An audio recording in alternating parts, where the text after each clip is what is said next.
పొద్దున్నే 7:30కి భ్రమరాంబ మల్లికార్జునాలు సంక్రాంతికి వస్తున్న మూవీ అయితే ఉంది. సో స్టార్ట్ అయిపోయాం ఎర్లీ మార్నింగ్.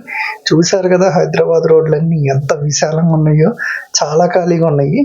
బేసిక్గా భ్రమరాంబ మల్లికార్జున థియేటర్ మేమున్న లొకేషన్ నుంచి నియర్లీ హాఫ్ అన్ అవర్ అయితే పట్టిద్ది. కరెక్ట్గా 10 నిమిషాల్లో అయితే వెళ్ళిపోయాము. సో ఇదే అనమాట భ్రమరాంబ మల్లికార్జున థియేటర్. సో లోపలికి వెళ్తే లోపల 2 థియేటర్స్ సపరేట్గా అయితే ఉంటాయి. సో ఇక్కడ మన విక్టరీ వెంకటేష్ గారి మానియా గట్టిగానే ఉంది. చూసారుగా బ్యానర్లు, పోస్టర్లు ఏ రేంజ్లో కట్టున్నారు. ఏదో అనుకున్నాను కానీ మామూలుగా లేదండి. సో ఇంకా థియేటర్కి తొందరగా సినిమా వేసేస్తారేమో అని, అసలుకే లేట్ అయిందని హడావడిగా లోపలికి వెళ్తే ఆ రామ్స్ లోపల ఇంకా ఎవరిని పంపకుండా బయటే ఉంచాడు. సో చూస్తున్నారు కదా, ఇప్పుడే చిన్నగా లోపలికి వదులుతా ఉన్నాడు ఒక్కొక్కరిని. సో 7:30కి మూవీ అయితే 8కి వస్తుంది, ఇంకా మూవీ స్టార్ట్ చేయలేదేందా అనుకుంటే అడుగుడు చూడండి, డైరెక్టర్ అనిల్ రావిపూడి అయితే వచ్చారు. సో జనాలంతా పోయి మీద పడిపోయారు. చూసారుగా అట్ట మీద పడ్డారు. సో ఇంకా అలా మీద పడి జనాలందరూ అందరికి షేక్ హ్యాండ్లు ఇచ్చి బౌన్సర్లు వచ్చారు. సో ఇక్కడ థింగ్ ఏంది అంటే తనతో పాటు హీరోయిన్ ఐశ్వర్య రాజేష్ గారు కూడా వచ్చారు. సో తనతో అయితే ఫోటో దిగాను. ఆ ఫోటో అయితే ఇక్కడ చూపిస్తున్నాను చూడండి. అరే రే మీద పడిపోకండిరా, హీరోయిన్ చచ్చిపోద్దిరా. సో ఇంకా మూవీ గురించి చెప్పాలి అంటే మూవీ అయితే చాలా బాగుంది, నాకైతే నచ్చింది. ఈ సంక్రాంతి విన్నర్ కూడా సంక్రాంతికి వస్తున్నాం అనే చెప్పొచ్చు. సో మీకు ఎక్కడా కూడా అసలు బోర్ కొట్టదు, చాలా ఎంటర్టైనింగ్గా సాగుతూ ఉండిద్ది. సో ఇంకా బేసిక్గా మూవీ స్టార్ట్ అయిన హాఫ్ అన్ అవర్ వరకు అంటే ఒక పావు గంట ఏమో మనకి ట్రైలర్లో చూపించినట్టే కిడ్నాప్ మిస్టరీ అయితే జరుగుతూ ఉంటుంది.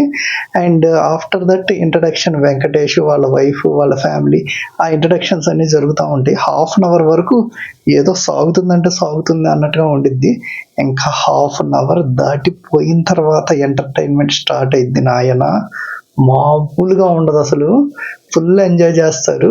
ఇంకా నా రికమెండేషన్ ఏంటంటే మీరు ఫ్యామిలీతో కలిసి మూవీ చూడండి. ఈ సంక్రాంతికి మంచి సినిమా చూశాను అన్న ఫీల్తో అయితే బయటకు వస్తారు. సో ఇంకా ఈ మూవీ చూస్తున్నంతసేపు చాలా మందికి చాలా ఓల్డ్ మెమరీస్ అయితే గుర్తు కూడా వస్తుంటాయి.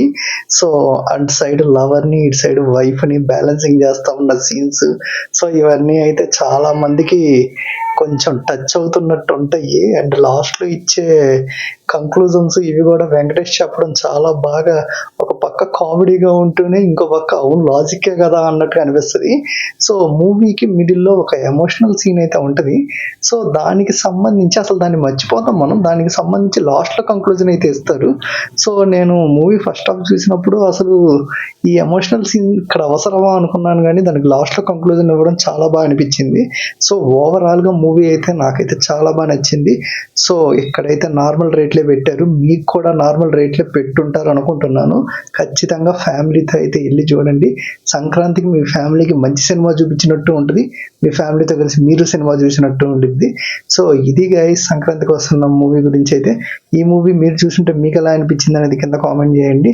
అండ్ వీడియో నచ్చితే లైక్ చేయండి. ఇలాంటి మరిన్ని మూవీ అప్డేట్స్ కోసం ఇప్పుడు మన ఛానల్ని సబ్స్క్రైబ్ చేసుకోండి. Thank you for watching. We will meet you on next video. Bye.